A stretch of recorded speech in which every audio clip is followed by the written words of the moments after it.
ማለት ነው። እምነትን ከሥራ ጋር አብሮ ያደርጋል። የት ነው ያለው? ኦርቶዶክስ ቤተክርስቲያን ውስጥ ነው ያለው። ምእመናን አብረን እንደ ሰምና ፈትል አዋህደን እንድናለን ነው እንጂ የምንለው በእምነቴ ብቻ እንል። አብሮ ያደርጋል። አምኖ ሲወጣ መውጣቱ እኮ ጭክን ያለው እኮ ተጋድሎና ሰው በእምነት ብቻ ሳይሆን በሥራ እንዲጸድቅ ታያላችሁ። ታዲያ ምን እናድርገው? ሥራ የሚለው መልካም ሥራ ክርስቲያናዊ ሥራ ነው። የተራበ ማብላትን፣ የተጠማ ማጠጣትን፣ የታረዘ ማልባስን። እንደውም ከፍ ብሎ ቅዱስ ያዕቆብ ምን ይላል? አብላኝ ሲልህ ወይም በረደኝ አለበሰኝ ቢልህ እሳት ሙቁ ጥገቡ ብትሏቸው የሚያስፈልጋቸውን ባትሰጧቸው ምን ይጠቅማቸዋል? እምነት አለ? እስኪ ከሥራ ለይተህ አሳየኝ ይለዋል። እምነት ከሥራ፣ ሥራ ከእምነት ጋር ተዋህዶ እንጂ እምነቴ ብቻ አይባልም አይልም። እንደውም በእምነት ብቻ ሳይሆን ነው የሚለው መጽሐፍ ቅዱስ። በእምነት ብቻ ሳይሆን በሥራ ታላችሁ ነው የሚለው። ፎከርኩባችሁ ይሆን እንጃ፣ ይቅርታ።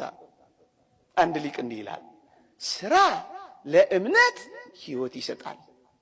ሥራ ለእምነት ሕይወት ይሰጣል። እምነት ደግሞ ለነፍስ ሕይወት ይሆናል። ነፍስ ደግሞ ለሥጋ ይላል። በሞቴ ስሙ።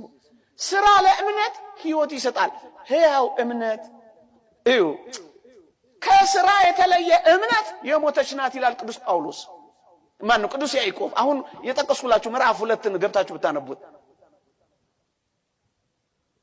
ከሥራ የተለየ እምነት የሞተ እምነት ነው። አንዳንዶች እንደውም አያምንም ነበር ይላሉ። ውሸት ውሸት። ይሄ ሰውዬማ አማኝ አለበት። አምኖ እኮ ነው ያልሰራው። ይሄ ምን ይባላል? የሞተ እምነት። የሞተ ነው። ሕያው የሚሆነው ምን ሲሆን ነው? ሥራ። ታዲያ ያለ ሕግ ሥራ የሚለው መልካም አይደለም። አይሁድ አምነው አልሰሩም። አይሁድ በኦሪታችን እንድናለን ለአይሁድ ይጥቀሱላቸው፣ ለኛ አይደለም ይሄ የሚጠቀሰው። ታችሁ የወደቃችሁትማ እናንተ ናችሁ ብለን ደፍረን እንናገራለን። ሥራ ለእምነት ሕይወት ይሰጣል። እምነት ደግሞ ለነፍስ ሕይወት ይሆናል። ነፍስ ደግሞ ለሥጋ፣ ነፍስ ደግሞ ለሥጋ፣ ነፍስ ደግሞ ለሥጋ፣ ነፍስ ደግሞ ለሥጋ። ታዲያስ ለመጠቅለል ያክል ሕግ ያለው ምን ነው? ያለ ሕግ ሥራ በእምነት እንዲጸድቁ እንቆጥራለን የሚለውን ሕግ ያለው ምንድን ነው?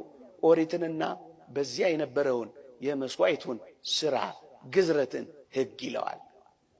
ያለዚህ በማመናችሁ ትጸድቃላችሁ። እምነት የሚለው ምንድን ነው? በወንጌል የተገለጠው የመዳን ጸጋ ነው። እሱ ምንድን ነው?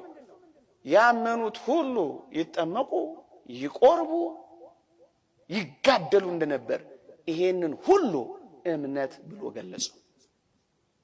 እምነት ብሎ ገለጸው። ሕግና ጸጋ ያስተማረን የመከረን የአባቶቻችንን ድምፅ እንድንሰማ የረዳን አምላካችን እግዚአብሔር ዘላለማዊ ስሙ የተመሰገነ ይሁን። ይቆየን። አሜን። አብሮ ያሰማን።